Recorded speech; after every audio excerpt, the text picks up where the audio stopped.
तो ये बात है जबलपुर नाम के एक छोटे से गांव की, जहां एक गरीब किसान अपने परिवार के साथ खुशी खुशी रहता था। उसका नाम रामू था। रामू बहुत ही मेहनती था। वह दिन रात अपने परिवार के लिए खेतों में मेहनत करता रहता था। एक दिन की बात है, एक आदमी रामू के पास आता है और बोलता है, रामू, तुमको साहूकार जी ने अपने घर पर मिलने के लिए बुलाया है। ठीक है, मैं अपना काम खत्म करके शाम को चला जाऊंगा। शाम के वक्त रामू साहूकार के घर चला जाता है।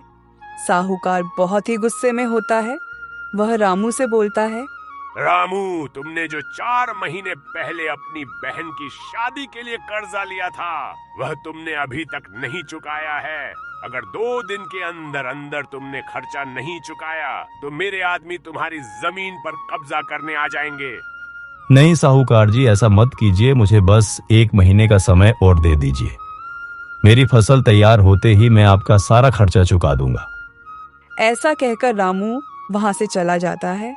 कुछ दिनों बाद गांव में बहुत तेज बारिश आ जाती है। रामू भागकर अपने खेतों की तरफ जाता है, पर तब तक रामू की सारी फसल बर्बाद हो चुकी होती है। ये देखकर रामू फूट फूट कर रोने लगता है। अगले ही दिन साहूकार रामू की जमीन पर कब्जा कर लेता है। रामू ने अपनी सारी जमा पूंजी उसे खेती में लगा दी थी, लेकिन अब रामू के पास रोजी रोटी का कोई और जरिया नहीं बचा था। रामू कई दिनों तक काम की तलाश में भटकता रहा, पर उसे कोई काम नहीं मिला। एक दिन रामू घर पर खाली हाथ लौट रहा था, तभी उसकी पत्नी उससे बोलती है जी, ऐसा कब तक चलता रहेगा?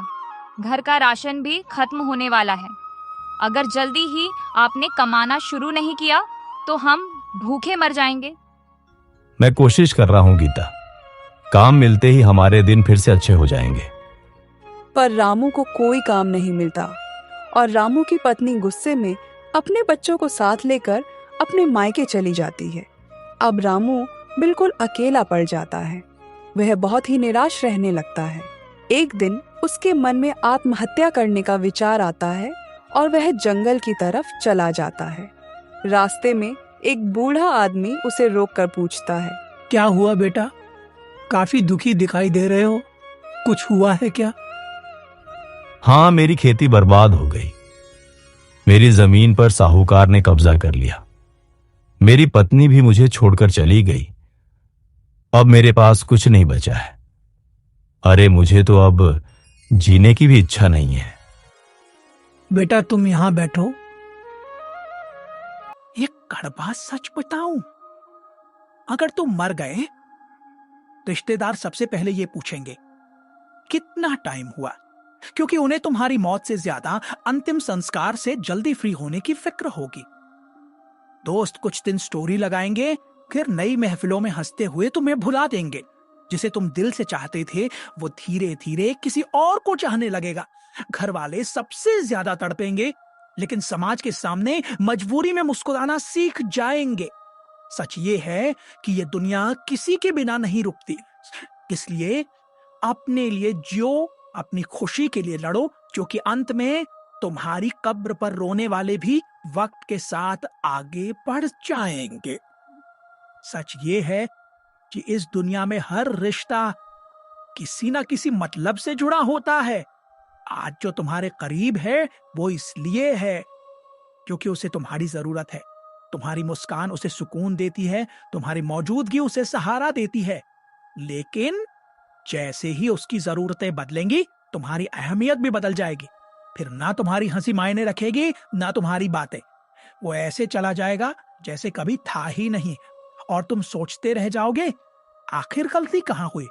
गलती बस इतनी है कि तुमने ये समझ लिया था कि रिश्ते बिना मतलब के होते हैं। सच तो ये है कि हर कोई अपने फायदे के लिए जुड़ता है, इसलिए उम्मीदें कम रखो और सच को समझो। ऐसा सुनकर रामू में जीने की एक नई आस जागृत हो उठती है।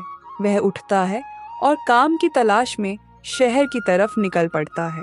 कुछ सालों बाद वह एक बड़ा व्यापारी बन जाता है और उसका परिवार भी उसके साथ खुशी खुशी रहने लगता है और वह अपनी जमीन भी साहूकार से छुड़ा लेता है।